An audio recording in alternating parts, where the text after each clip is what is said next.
Marshall POV cameras have been used in live production and sports production for over a decade. One of the big applications recently is eSports. So over the last 5 years, eSports has really grown massively, obviously globally.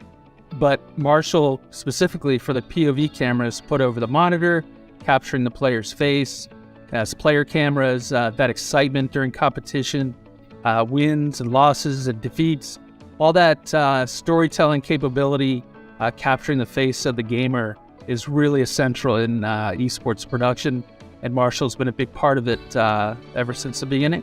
Marshall now has versions in SDI for SDI workflow, switching and such, HDMI, also now with IP and NDI HX3, where now you can stream live to Twitch or other gaming media outlets and streaming outlets, but having that capability of IP and even with cloud production is very unique for little POV cameras of this size.